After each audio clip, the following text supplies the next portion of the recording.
Kia ora, and welcome to Walking the Shadowlands podcast. Let me be your guide as we take a walk into the shadowy realms of the unexplained, of the paranormal, of things that go bump in the night and haunt your dreams.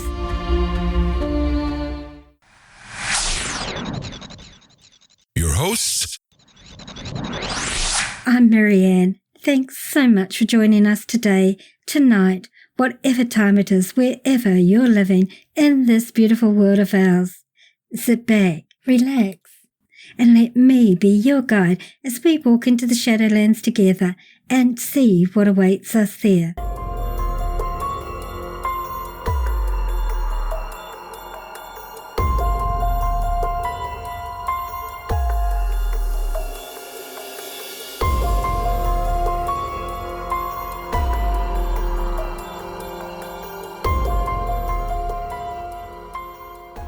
Thank you so much for joining me. Great to have you here. It's taken me a long time to write the intro for this particular episode. I'd start, then stop, then start again. I had to really think deeply about how to formulate my words. This episode today is an interview with a very brave young woman who's speaking out for the first time ever about what she experienced for a period of roughly 6 years. The effects of which tore her family apart, and the ripples are still being felt in their lives currently. It's in parts, to me, very sad, and it's taken my guest a lot to get to the space where she has gotten to in her life today. So many times during the course of our conversation, I wished that I could just reach through my Zoom room where I do my interviews and give her a hug. It was actually quite a hard interview for me to do because I have a family member who's currently dealing with a similar situation. Only in her case, I cannot remove the entity that's attached to her, an entity who's influencing her addiction because she does not want to let him go. I sadly watch on the sidelines as her family is being decimated and innocent young lives are being destroyed because of it. She tries very hard to get clean. I've lost count of the number of times she has detoxed and then has just gone right back to where she left off, all because of the influence of a very human spirit who latched onto her when she was a very young mum and who has steadily influenced her behaviour and has eroded her self-confidence and ability to recognise when she has been influenced by him. And yes, she is very aware of his presence. He doesn't bother to hide himself anymore. Why should he? He has no need to anymore. However, this is my guest story, a story of drugs, abuse, and of low-level entities that influence many who are addicted, whether that's an addiction to drugs, be they recreational, prescription, or as in my family member's case, to alcohol, or to gambling, sex, whatever type their addiction takes. So, having said all that, are you still willing to walk with me into this part of the Shadowlands and see what awaits us there? Then let's begin.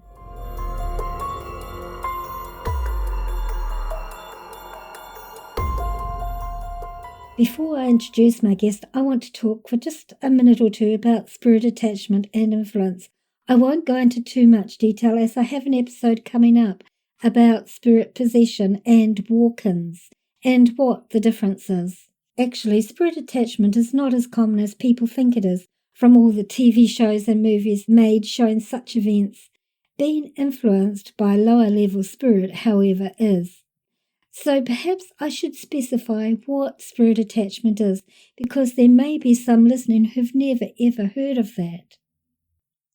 So an attachment can be called a number of things such as an attachment, a spiritual attack, spirit possession or energy possession, although the term possession generally isn't used because most associate that with religions and the term demonic with its religious connotations. The attachments can be in varying degrees, from merely influencing to full-on controlling the person's actions. These are always done without the person's explicit consent. The most common type of attachments are earthbound spirits, those who for one reason or another, generally because they had an addiction that led to their death, don't want to move on. They are still craving their addiction that they had in life. Then we have interdimensional energies who have never had a body or lived in this dimension. They can be very dark, negative, and extremely nasty. A spirit attachment can start to show that it's in a person's life with a large number of symptoms, most really subtle at first, then after a while any pretense at subtleness simply disappears. As I mentioned previously, the spirit or entity does not seek permission of the person it is attaching to. It simply forces its way into the person's energy or auric field. This generally happens when the person is at a very low energy point in their lives, or whilst they are particularly weak or vulnerable or unconscious from drug or alcohol abuse or under the influence of such, or from deliberately opening themselves to attachment via some other methods which are beyond the scope of this episode. Once the spirit or entity gains entry to your energy, it will leave a hole or a tear in your aura, the energy that surrounds every living person, every living thing actually. Once that happens, then it's possible for other attachments to join or sort of piggyback on the original attachment. Here are some possible signs of spirit attachment or influence. However, never, ever assume that these are because of spiritual attachments. Always get checked out by a health professional before looking towards the spiritual causes, because there can be a number of physiological or psychological reasons for some of these symptoms, so check out the mundane to begin with. Once that's ruled out, then and only then should you look at spiritual causes. So, some of the signs of possible attachments are abrupt and sudden, unexplained changes in the behavior of the person being influenced. Changes like increased anger, as with my guest's father, depression or wanting to hurt others, and or continual thoughts of murder or suicide. Sudden cravings for alcohol, cigarettes, recreational and illicit drugs, sex, especially if the person doesn't normally use them or is normally quite modest in their sexual appetites. Hearing voices when the person never has before, fears or phobias never experienced before, serious illness of unknown cause or unexplained health or physical problems, memory and concentration problems, severe personality disorders. Like with my guest's dad, migraine headaches were never experienced before, panic or anxiety attacks. These are some of the symptoms you can get with attachments. And make no mistake about it, these are parasites that need to be removed from that person's energy field. They are a huge threat to a person's physical and mental well-being.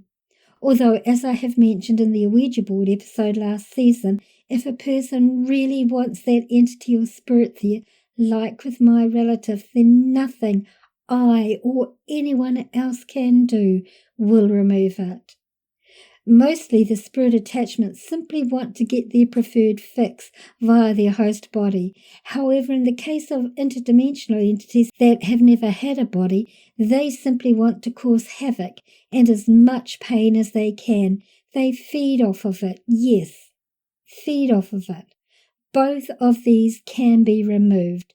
If the person wants them gone, genuinely wants them gone from their lives, they can be removed and the hole in the person's auric field healed so no other can find entry.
So, with the previous background on attachments, I'd like to now introduce my guest, Michelle. Michelle grew up in Colorado in the USA. She came from a small family, just herself, her brother, her mum and dad. She has completed a 4-year arts degree, majoring in videography with a minor in American Sign Language. She's currently busy organising her upcoming wedding in October, and her story begins when she started college. So I'd like to introduce my guest, Michelle. Thank you very much for agreeing to talk to us today, Michelle. I know I'm sure that my listeners, there may be some in the same situation that you were in, that your story might help. Yes, I hope that my story can help some people. Yes. And I hope that those people don't feel like they're alone, because I felt very alone in my situation. And it was really hard to go through my situation alone. But so my name is Michelle, and my story starts probably when I entered into college, I think, when I started college. Right. Oh, so by college you're talking, we would call that university here in New Zealand. Okay. Yes, you would call that university. Okay, gotcha. Yeah. I went to a community college, so I still call that college, but I did end up going to university later. Right, gotcha. Which was a 4 years, so I'm very proud of that. What did you study as a matter of interest? I studied videography and how we communicate through film with a minor in American Sign Language. Oh, wow. That's awesome. Yeah. And that's so creative. Yes, I'm a very creative person, and you'll kind of find that throughout a lot of the things that I've done is the way that I coped with the situation. It was through art and creativity. Right. And that's kind of how I dealt with the situation. And it was really hard sometimes, but art got me through it. Right. I totally get that. That's your grounding and your healing. Yes, it very much was. That was how I got through almost everything. So yes, when I was starting college, my parents, I was living with my parents and my brother, and it was just the 4 of us and the dog, the 2 dogs that we had. And of course I had pet rats, and the pet rats will come in later. I love rats. I know that they're not very popular, especially in New York and whatnot, but they were wonderful creatures. And looking at it now, they taught me a lot about life. Oh, it's just their tails get me. Oh, I don't mind their bodies, but their tails give me the creeps. Oh, it wasn't their tails that got me at the first. It was their back feet. It was disgusting. It took me a minute. Their back feet were gross, but it took me a bit. But it was so nice to have somebody to kind of come home to during this situation. But I'm getting ahead of myself. So during that time, it was all of us together, and my aunt had called my mom one day and said that her daughter was having some problems. And we didn't really know the extent of the problem. We just knew that she was kind of addicted to heroin. We didn't know how bad it was until she got to live with us. And I begged and I had pleaded with my parents. I said, please don't have her live with us. I told them anything. I said, you won't love me anymore. Please don't let her live with us. Please, please, please. I just had this gut feeling that something bad was going to happen. I don't know what it was. I just had this feeling. And I begged and I pleaded and I said, please, please, please. And of course I was stuck at that time. I was going to college and I was like doing classes all the time. And I was not doing too well in my classes at that time. And I was kind of in the party phase a little bit. Right. And, just young. there was a lot that was going on during that time. But I had begged and pleaded and asked them not to let her stay with us. And they turned me down every time. Eventually, she did stay with us. And she stayed with us for about 6 months. And during that time, things changed. The dynamics of the family did change. There was more arguments. There was more fighting. And before this, the family, there were arguments, but it wasn't this bad. At times my dad, he just, it was almost like he would go around to pick fights with people purposefully. And that was not a thing that would happen before. And it was really upsetting and depressing going through the situation with my dad. And my mom was just depressed all the time. And it got to the point where my cousin was doing heroin inside the house. Wow.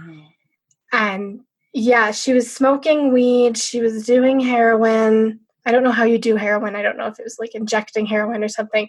I think she was smoking it. I found foils with heroin in it. And we did not know at the time. But when she came to stay with us, she was actually wanted in another state. Wow. And it was really serious. And it got to the point where we couldn't take it anymore. Sorry to interrupt, Michelle. So before your cousin came to live with you, your mother didn't have depression? No. We were just a normal family. My parents, we would go out. We would hang out at stores and stuff like that. And, things seemed to be okay. Right. I don't know if maybe my cousin coming maybe influenced the depression or maybe magnified it and whatnot. Right. But the situation just kind of got worse when she stayed with us. And I think the dynamics of the family really did shift quite a bit. And around the end of the 6 months that she was with us, there was a huge fight between mom, dad, and my cousin. And they were saying, you need to leave, you need to get out. We don't allow this in the house, because I had showed them the heroin that she was using. And I said, this is not okay. This was one of the rules you laid down. And this is not an okay thing for you to have done. And I showed them this. And they said that she needed to leave. And my cousin knew I had showed them because, how else would they have found it? And we had a house at the time, and I haven't told anybody this really because nobody had really believed me much. And at the time, like I had said, I was Christian and I was not a Wiccan.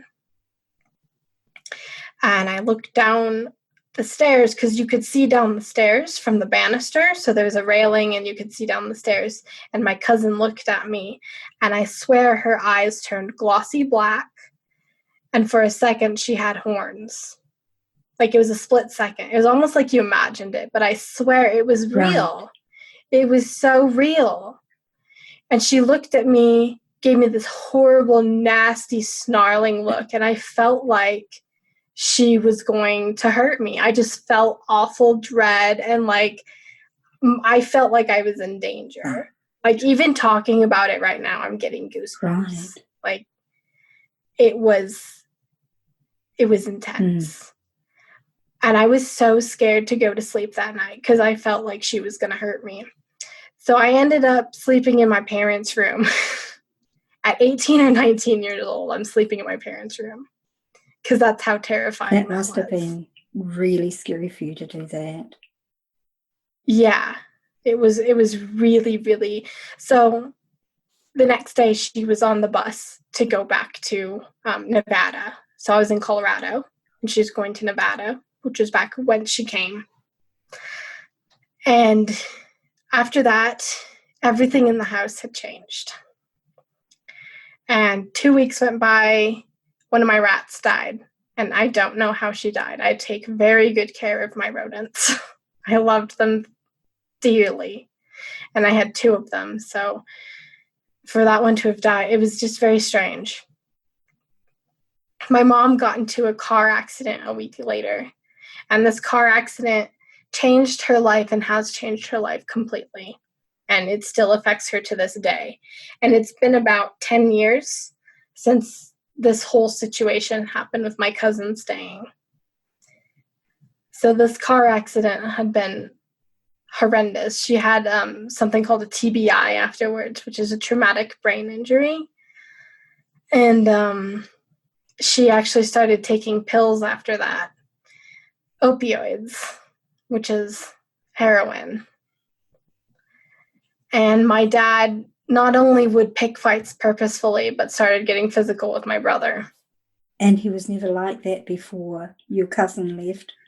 Before your cousin arrived? No, never like that.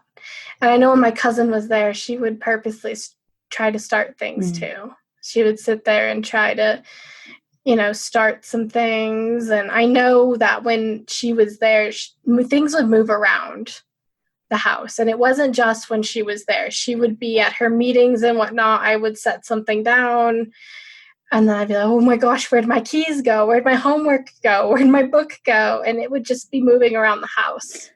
So what you're saying is that while she lived with you, you started having paranormal events happening in your home that didn't happen prior to her arriving. Correct, yeah. Right. But it was so minimal that it was almost like, oh, well, I must have misplaced it. I must have put it over here. Well, I must have not been thinking. I must be taking too many classes. I must have done too much today and just not have thought, Right. So it wasn't a lot of paranormal activity. But looking back at it, I'm like, oh, that was I think where it started. Right. Because of the situation with the black eyes and the horns and just what I had seen and felt that night. I'm like, something was messing with us. Right, absolutely. As she left, did your parents feel anything? Did your mum or dad say anything? So they were true Christians, and they were not going to talk about anything like that. Right. And even to this day, they still will not talk about anything like that. I try to talk with them about these things, but they didn't talk about it. Right. And it got to the paranormal activity kind of stopped a little bit after she left. And we didn't know this, but during this time that my cousin was there, my brother was talking with a girl who lived in California. And we had planned a family vacation to go to California. And so my brother kind of ran away during this family vacation. And he went to go live with this girl for about a week or so. And he ended up bringing this girl back to Colorado. Wow.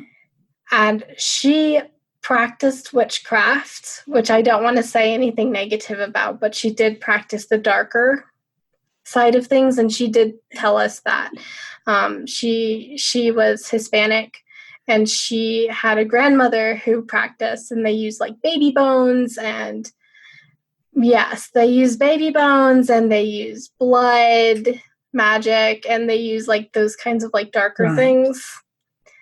And one of the things she brought with her was a Ouija board. And she pressured me and my brother to play the Ouija board. And for days and weeks, I'd be like, no, I don't want to play the Ouija board. And then eventually I was like, fine, I will play the Ouija board. Because like half of me was really curious. And half of me was kind of like, oh, I don't want to play with that Ouija board because, it went against my belief systems, and I've read a lot of stories that it doesn't end well. It didn't end well for us either. And this is in your family home, and your parents knew? They obviously didn't. They didn't know. My mom would work a lot, and my dad would work a lot. So he would work nights, and my mom would work during the day. Right. So they were gone almost constantly. So during the day, Dad would sleep, and Dad would work nights. And when Mom was working, then she'd sleep and stuff like that. Right. So they were almost, we call ourselves latchkey children here, or latchkey kids, because we didn't really have our parents around a lot. That's awful.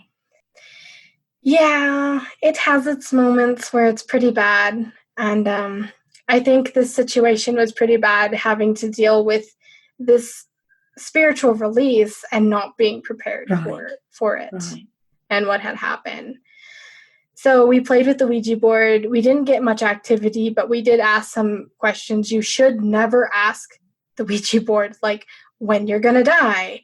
And, things like that you should not ask. And we did get some answers, but we think whatever was giving us answers was messing with us and pretending to be my grandmother who had passed away. Because we were trying to connect with her, and it was just a bad situation. I should also mention that my brother had also got her pregnant, and so they had also lost a baby. And they were trying to contact the baby to see what its name would have been or what it wanted to be named and things like that.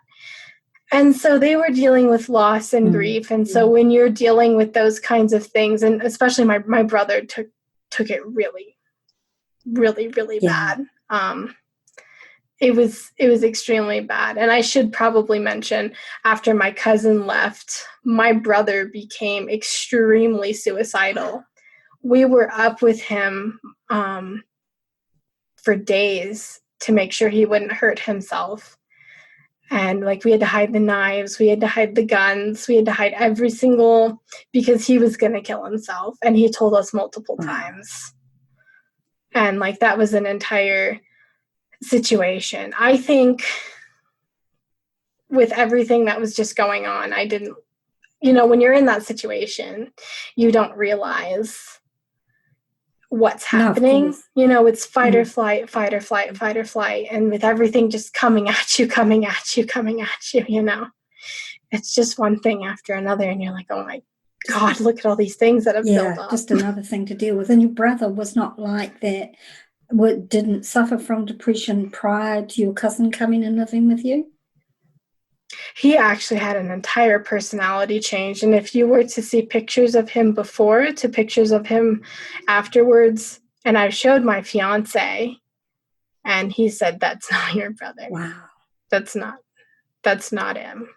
He stopped eating. It was horrible for my brother. My brother probably had it the worst. And my brother, I think, is the most traumatic one for me to deal with as well, because he, I sat there with him and I was like, you're going to be okay. It's going to be okay. And we're going to sit through this together. And you know what? If you need anything, you're going to tell me and we're going to talk about it. But he just felt like there was no way out. Wow. So, and this was before he lost the baby. Oh, wow, your poor brother. Yeah. So it sounds to me like there was quite oppressive energies brought in by your cousin into your home that obviously stayed there and have influenced the happenings in the home. Yeah. Right. And so then you did this Ouija board. And I suspect, hearing what you said, that you more did it because you wanted to support your brother in his grief than curiosity about how it works. Would that be fair to say?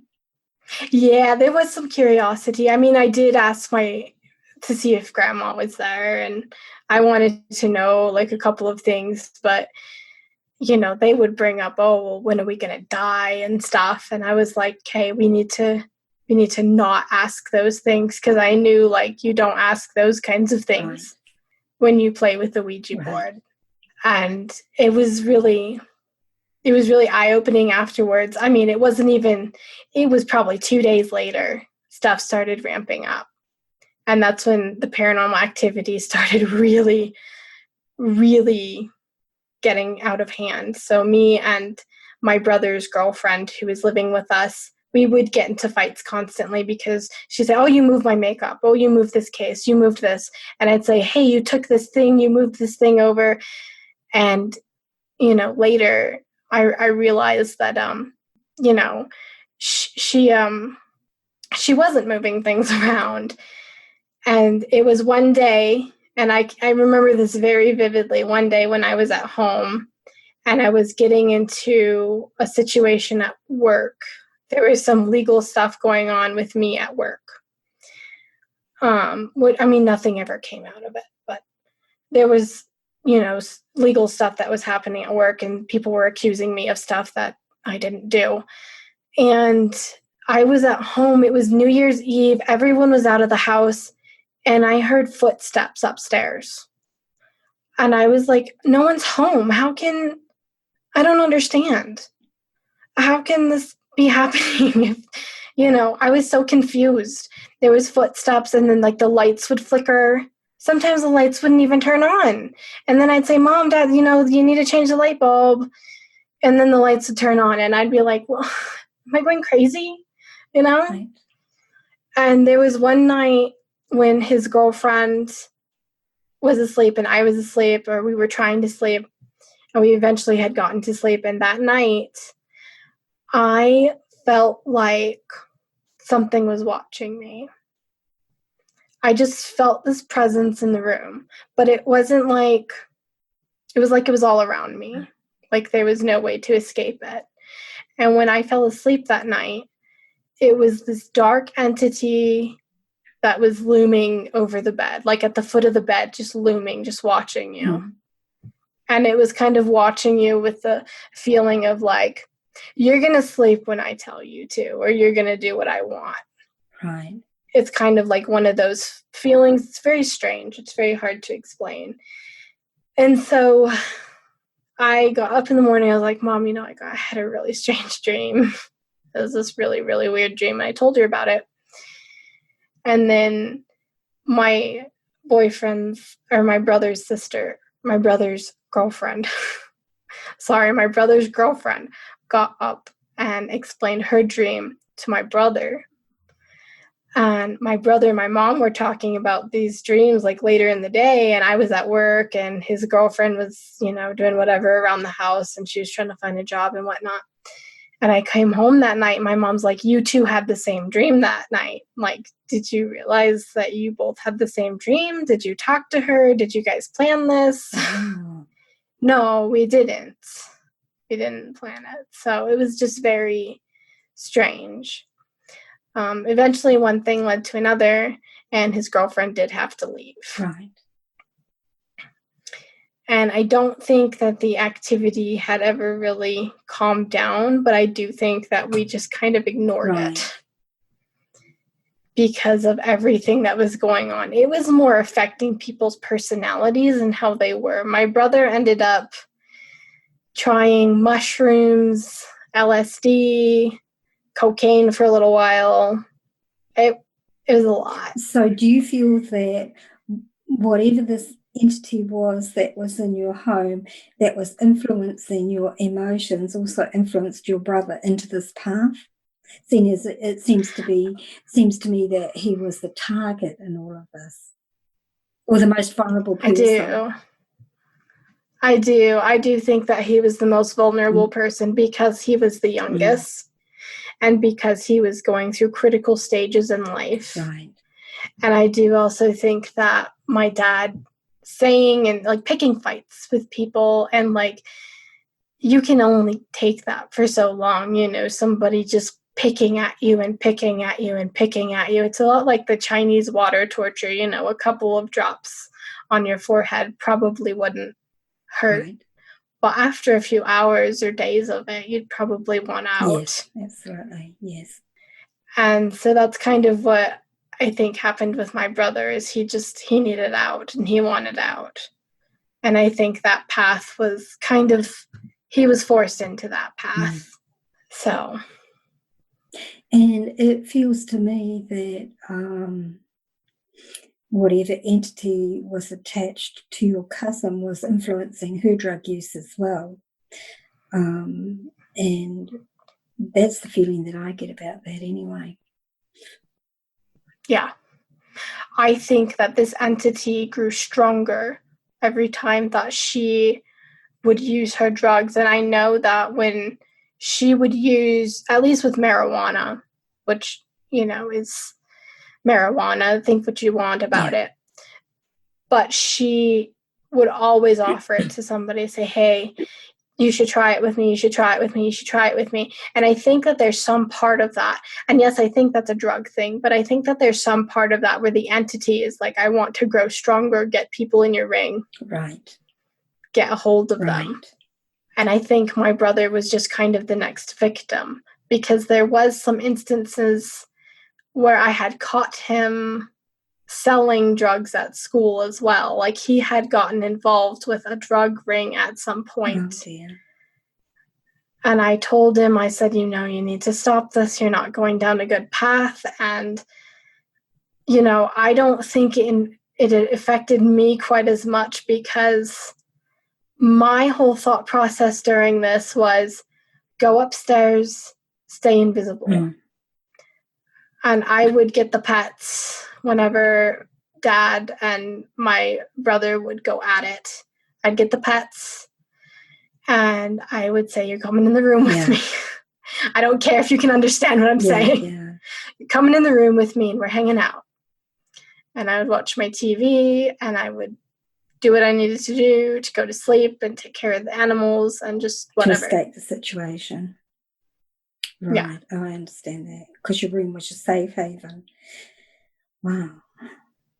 So obviously this whole... and from there, did you find that overall with every family member, did you find that their behaviour in the home was different than their behaviour out of the home? Like for yourself, for example, did you feel like more clear-headed out of the home than in the home? Like, did you feel a difference in your behaviour or the way you felt generally? Yes. Not just with me, but with family members as well. So we had vacations after this would happen, and my dad and my mom were almost normal. Right. It was like we were a family. Right. We were out of the house. But then we'd have to go back. And I actually had friends that would come over, because, I was in university, I was in college and stuff, and they would come over and they would say, what's going on with your house? I say, what do you mean? And they say, you can cut the tension in that house with a knife. You can feel some sort of energy in that house with a knife. You can walk in there and it feels like you can't breathe. Wow. Personally, I don't know how the hell that house sold, because it feels just so dark in there, especially when you go into my parents' room. My parents' room is the worst because that's where they fought the most. And so that's kind of where the epicenter point is of the arguments. And I think there's I think there might be an open door there, because we also didn't say goodbye with the Ouija board, which is a big thing. You have to say goodbye. You have to close it out properly.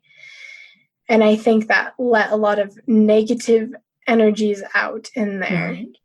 And it was very negative. And I can tell you, when I moved out, so I ended up moving out in 2016, and my grades went up. I was chosen for a scholarship from my college. Yeah, I actually had a 4.0 GPA at one point. Is that, like, I was super proud of myself. That's obviously a good grade. I don't understand the American grading system, but... Yeah, it's a grade point average. So they take an average of your grades, and so it's really, really good, and it's like a really positive thing. And when I graduated, I had all these medals and awards, and they chose me to go up to the only deaf school in the world and actually film a documentary up there. And that's when I moved out. And my fiance was like, holy crap, you can do so much stuff when you are out of such bad situations. You know, it's amazing how much people can thrive when they're not in such Oppressive turmoil in their mind. Right. And of course, it was an oppressive situation, and whatever was in your home was deliberately creating that environment because it fed off those fear energies, those negative energies. Yeah. And I think it's interesting how my parents ended up leaving the house too, because they were going to stay in that house. Right.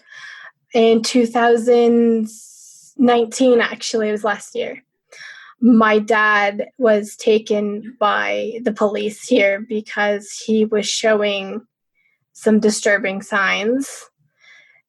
I'll give you the short version because it's quite long. But the radio had given him an address, and this is what he's telling us. The radio in his car had given him an address. Right. And this address was supposedly an address to a family, and the man was cheating on his family with my mom. And my dad was going to go over there and kill them, the entire family. And so we called the police, and they took my dad, and they took him for about 8 days. And they diagnosed him with schizophrenia. And he's over 40. And it did take a while for the diagnosis. It took about 6 months for the diagnosis. They thought he had all sorts of things. But I do think that this entity played a part in it because the doctors were so confused. They sat there and they said, oh my God, we don't understand how somebody can have schizophrenia out of the blue like this. And I called his friends who have known him for 20, 30, they've known him for years. And I said, hey, my dad's not doing well. They think he has schizophrenia. I want to know, what do you know about this? And what do you know of my dad when he was younger? And they all said the same thing. We don't know how the heck he would have schizophrenia. He had no signs. He had no symptoms. He had nothing. Right. So that to me, and this is something that I often say to people about people diagnosed with mental illnesses, particularly like your father, when they've had nothing prior. And there is genuine mental illness out there, don't get me wrong, but very often it's not. Well, not very often. Sometimes it's not. Sometimes it is spirit attachment or spirit influence or entity influence in this case. And I tend to feel that in this situation, that actually for somebody to have a psychotic break like that out of the blue with no signs building up to it, nothing like that, and the doctors were confused as how he could have this, without any other symptoms, that says to me more that he was being influenced by this entity. And had you guys not perhaps intervened, then something tragic could have happened or would have happened. And that's probably what that entity was working towards this whole time. Right. And there are stories of situations where people have confronted entities and said, oh, mess with me instead, or things like that. And there have been tragic incidences because of that. Right. And I mean, for me, when this stuff happened, I got holy water and I got holy oil because I didn't know what to do. And I knew that there was some spiritual workings going on here that were not okay. And even me at that age, and I know I was older, but I was only equipped with so much being a Christian, I feel. Right. Nothing against the faith or anything like that, but I feel like I was only equipped with so much. And so I got my holy oil, I got my holy water, and I said, no, you are not going to mess with me. You are going to stay out of my room. This is my safe space, and you will leave me alone. Good girl. And so that's something that I did. And that's why I feel like I got the least of it. And I feel really bad for my my rat who had passed away. And I do think about her from time to time. She was an amazing little rodent. And I think that was a big wake-up call for me, even though it happened 2 weeks after. And the whole Ouija board and everything like that had happened. Right. But all of that, I feel, had led to my dad going crazy the way he did. And my mom is also addicted to opioids. And it's interesting because my cousin was doing heroin. Right. And so my mom is now also doing the pill form of that. And I think that the entity may have grown an attachment to my mom possibly, or to the family in some way, and been like, hey, I know I'm with this one person, but I can wreak a whole lot of havoc in this household with a lot of these vulnerable people in Right. Here. And that's what they do, isn't it? Wow. That's absolutely tragic. And since your parents moved out of the house, is there any difference in their behaviour? I mean, obviously your mum's still got this addiction, and maybe it started, maybe the gateway was her traumatic brain injury, which can take a long time to recover from, and some people never fully do. Maybe that was the gateway for the entity to start influencing your mum. I agree. I think that was probably the gateway. I know that when you have, a mental illness, or perhaps when you have some sort of physical ailment like that, you are weakened. And so your defenses are down spiritually, physically, mentally. Correct. And so that's a great way for the entity to come in and to influence somebody. My mom still takes her medication and abuses her medication, unfortunately.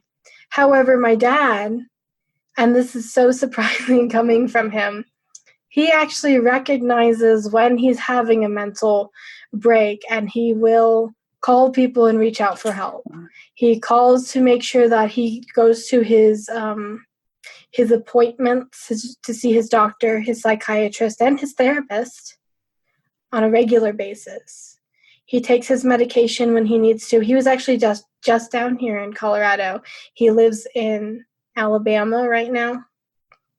And that's what happened when they had split up. My dad lived in my dad went to Alabama. Was the parents separated as a result of this? Or? Yes. So my dad went to Alabama, which I think is good because they're working on themselves separately. And my dad also has COPD, which is a lung condition. And up here in Colorado, it's more difficult for somebody to breathe. And so I'm happy for him living in Florida. And my mom is going to retire soon, and she's going to go join him. That's great. So I'm really happy for them. My mom still abuses her pills, and we're working on that situation. But my dad, he was here in Colorado, and he had to go back to Florida. But before he left, he sat down and he said, look, I feel like things are not right here, because he has the delusions and stuff like that. And he said, things are not working here. I need to go back to Alabama, and I think this is the best course of action for me. And I said, you go do it. You go get your meds, and you go take care of yourself. And I mean, I'm so proud of him. I don't think he understands. That's a big thing for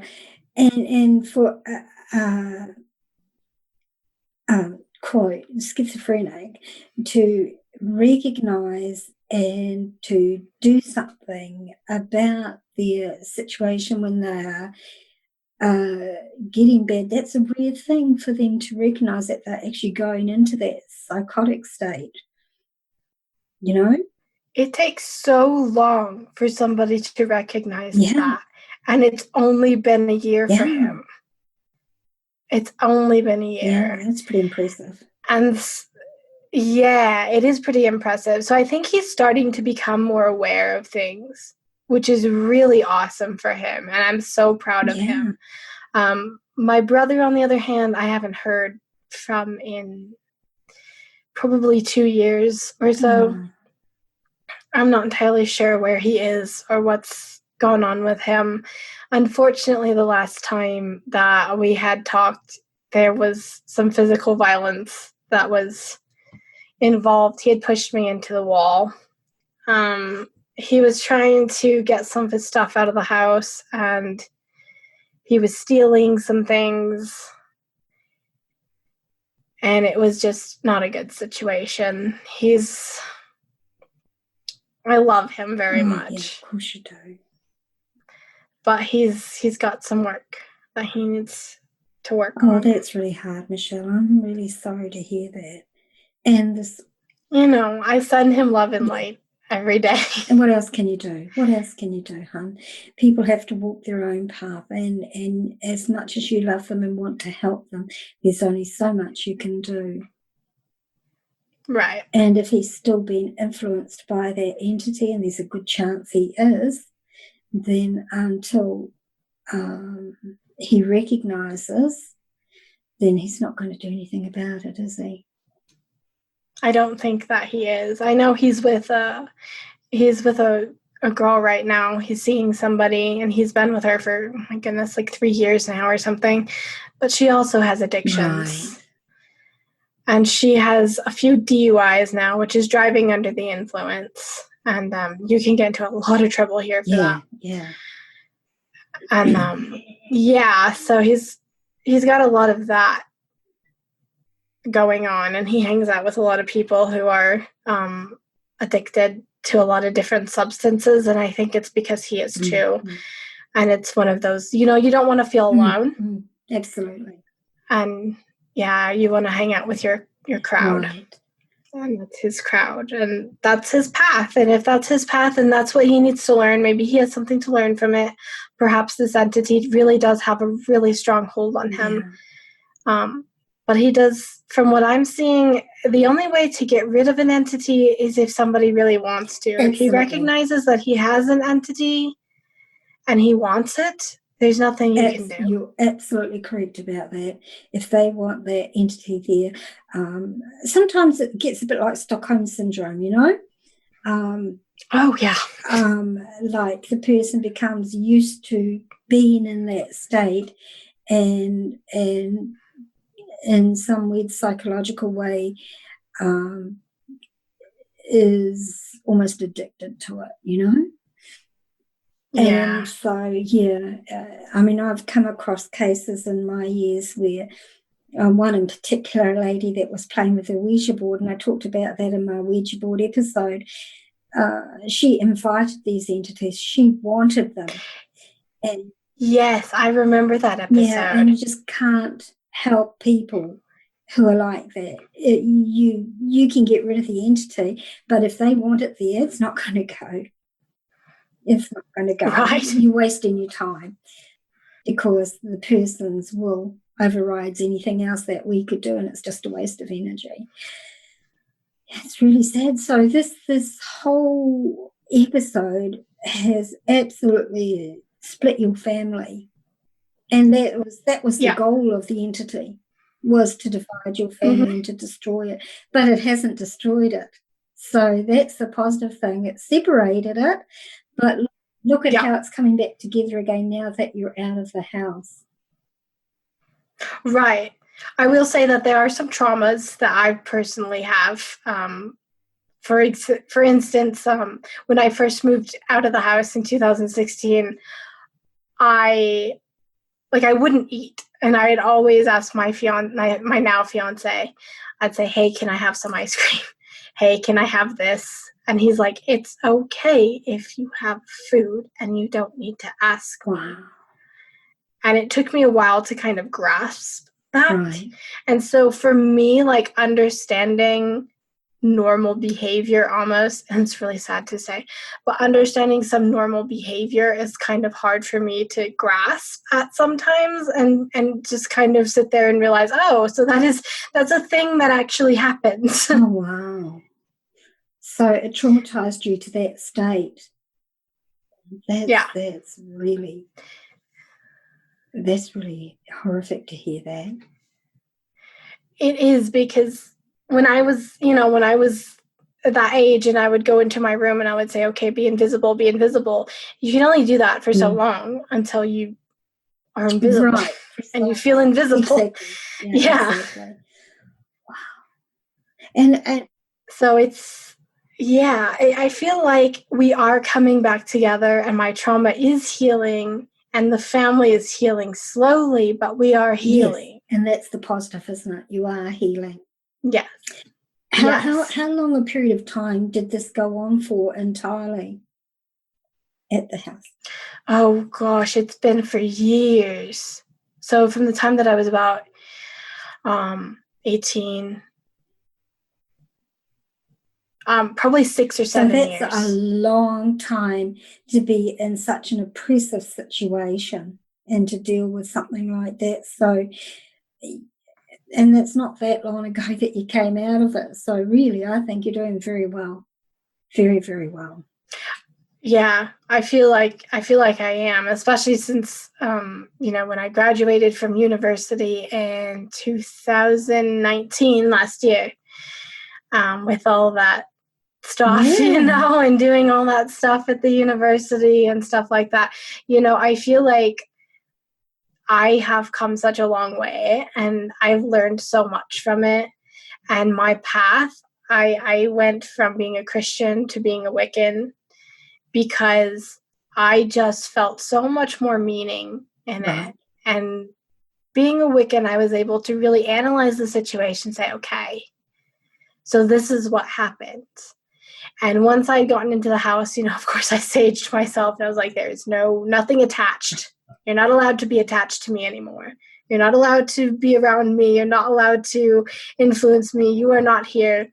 This is my body, this is my house, and this is my life. Awesome. So you absolutely took back control. Well done. Yes. Well done. Yes. I've got goosebumps. That's awesome. That's so awesome. So even though it was such a devastating time for you all as a family and for you personally, there's light at the end of the tunnel, and good things can come out of negative situations, even if it's just learning about your own strengths and your own abilities. Yes, good things can come out of these situations. And I will say, during this stuff, we had a dog. We still have her, actually, but she went through a lot of stuff too with the entity and with all this negativity. She was losing weight, and she was attacked by another dog during this. And so me and my fiance, we've actually adopted her now, and she's ours. And we kind of consider our house her retirement home. Oh. And she has an amazing life right now. She's walked every single day. She gets treats. She takes CBD oil for her arthritis. And nobody believes me, but she's 17 years old. And I feel like I've rescued her from the situation, and she's just thriving. Oh, my God. That's awesome. And of course, she's a family member. So, of course, yeah, absolutely. Oh, that's lovely. And so I feel like there's light at the end of the tunnel, even if it's just a dog being rescued, or just yourself, or anything like. There's always light, and there's always hope, and you just got to keep living to the next day. Right. And even though I don't talk to my brother anymore, I'm glad that he chose to keep living to the next day. Yeah, absolutely. And that's so many people struggle with that. And it's really, really hard. And the depression is a very, very difficult thing to deal with. And when it's exacerbated by outside influence, it's a double whammy. I can just imagine how suffocating he must have felt to turn to other means of escape. Yeah, that's really hard, really, really hard. Okay, so for you now, looking back on it, what are the things that your experience taught you? What sort of words of wisdom would you have to share with anybody who may be going through something similar? I would say that you're not alone. 100% you're not alone. And I feel like I did the right steps, getting that entity, even if it's just out of your room, and recognizing that that is something that is happening. You're not crazy. There's a lot of gaslighting that went on. There's a lot of emotional abuse. Right. It's not just like physical abuse, it's emotional abuse that actually happened. And I would just say it'll be okay, and to keep living on to the next day, because there is light at the end of the tunnel. There really is. Oh, that's pretty amazing. And did you ever hear about your cousin? What happened to your cousin? Is she still around? She had gone to some AA meetings. She had gone to some rehabilitation centers. But like you said, if you don't want to get better, you're not going to get better. I know that she's wanted in several states now, including Colorado. Oh. Because she did end up stealing quite a bit of money from us. She's stolen about $10,000 from us. Uh-huh. I don't know how much that is in That's a lot of money. New Zealand dollars, unfortunately. Probably. She's stolen $50,000 from her parents. And so she's wanted in a few states, and we don't know where she is currently. Oh, that's so sad. Unfortunately. She's evaded police a lot. Mm-hmm. Wow, that's incredibly sad, isn't it? It is. It's very sad. But you can't do anything about choices people make. No, you can't. It's just really sad because we grew up together, and she was my best friend growing up. I'm preparing for my wedding right now, and I'm looking at old pictures, because I'm getting ready for the reception. Oh, congratulations, hon. That's awesome. Thank you. I'm so excited. Yeah, when are you getting married? October 5th. It's not that far away. How exciting for you. Something positive. And it sounds to me like you have wonderful emotional support with your fiancé now. Somebody oh my gosh, really loves you and respects you and honors your journey. Yeah, he does. He doesn't really understand the Wiccan ways. But he accepts but he's like, you do what you need to do, sweetheart. Oh, that's lovely. Yeah, a lot of positive things have come out of it. We're going to be trying for a baby soon, and we're very excited. Oh, that's wonderful. Oh, well, I'm so thrilled to hear that out of such a negative time, your life has turned around, and now, things are really looking up for you. They are. They're really looking up. And I keep saying, if I can get through that time that happened during those years, those 6 years, I can get through anything. Yeah. I really can.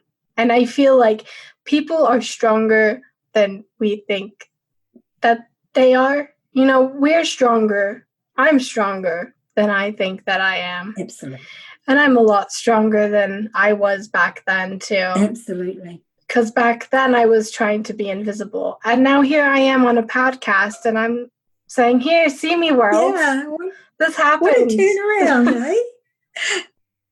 What a turnaround. That's absolutely wonderful. Michelle, thank you so much for your time, hon. It's been an absolute pleasure having you and listening to your story, and I really appreciate you taking the time to share your experiences with myself and with my audience. I know that they were very traumatic for you and that it was a very difficult time in your lives. So speaking out about this actually takes a lot of courage, and I applaud you for that, and I thank you for your time today. Yeah, thank you for having me on the show. I really enjoyed talking with you about it, and this is actually my first time speaking out about it. I'm very happy that it was here. You did really well. And I know it's a difficult thing to talk about. People don't realize, unless they've experienced this sort of thing themselves, how hard it is to talk about, because you never know how people are going to respond. So a lot of people who have these sort of experiences keep them to themselves for this reason, because they don't know how people are going to take it, whether they're going to be laughed at or ridiculed or so it's a very brave thing for you to do, Michelle, and thank you so much. Thank you.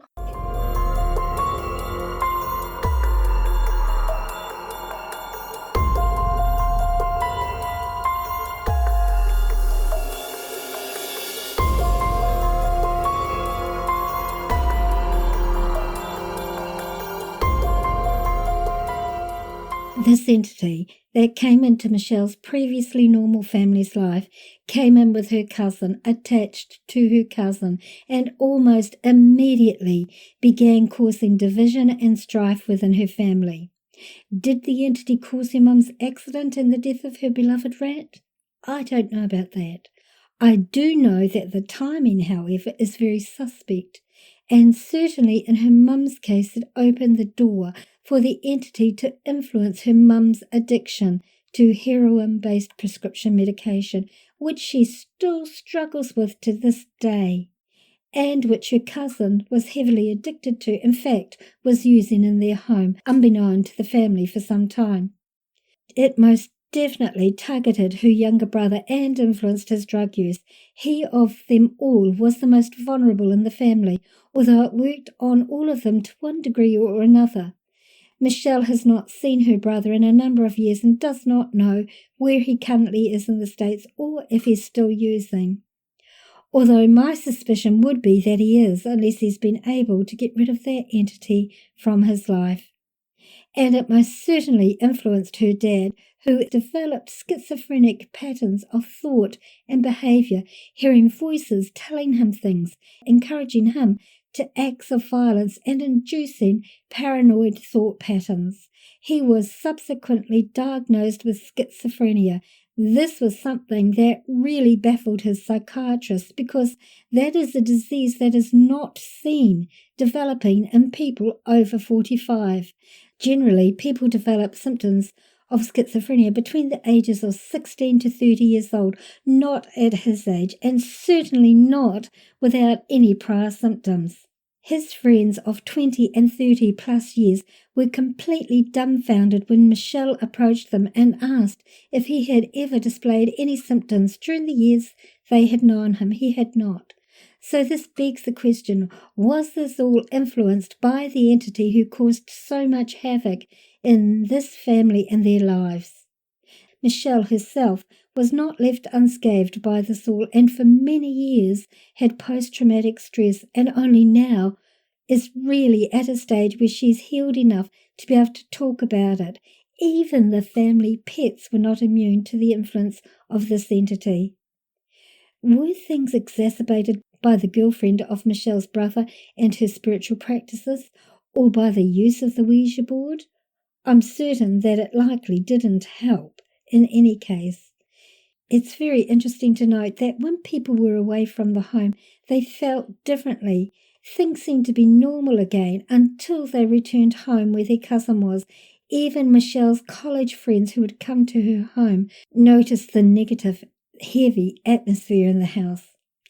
Ultimately, this caused the family to all split and go their separate ways, which is incredibly sad, but I feel was part of the goal of the entity to begin with.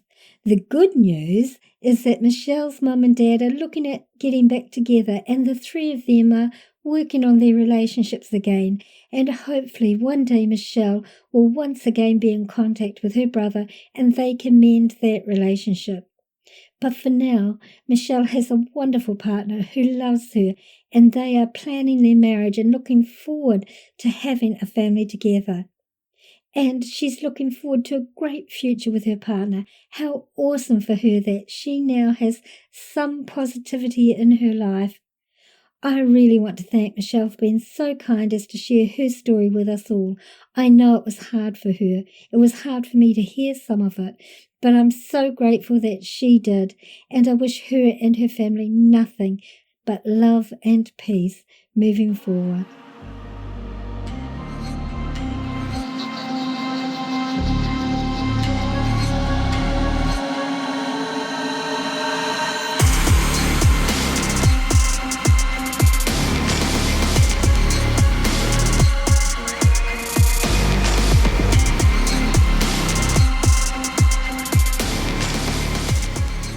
Our bumper music today is called Abysmal by Bryant Lowry. If you have any suggestions for topics you might like me to cover in upcoming episodes, then please don't hesitate to contact me. If any of you have any questions, suggestions, or any comments that you'd like to make, or experiences that you might like to share with myself or my audience, or if you feel you might be a good fit as a guest on my podcast, then just email me at shadowlands@yahoo.com or check out the Be a Guest page on the podcast website. Check out our Facebook page, Walking the Shadowlands, our Instagram feed of the same name, and our Twitter feed at Shadowlands10. Like and follow for hints on our upcoming episodes. If you enjoyed this episode, then please leave a positive rating and don't be shy to leave a written review on your chosen podcasting platform or on the podcast Facebook page, Walking the Shadowlands. And of course, so you don't miss out on any episode, make sure you subscribe on your favorite podcasting platform.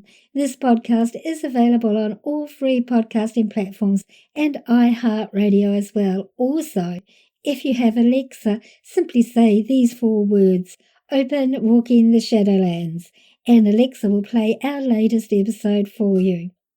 If you don't have a smartphone, then you can listen to the episodes from the podcast website, www.walkingtheshadowlands.com. For those hearing impaired, there's a full written transcript of each episode on the website, so you don't miss out at all. Tell your friends, tell your family, tell your workmates about our show. Encourage them to listen and to subscribe also. The more the merrier.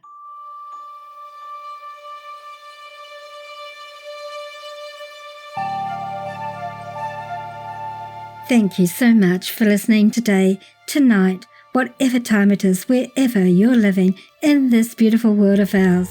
We'll see you in 2 weeks' time.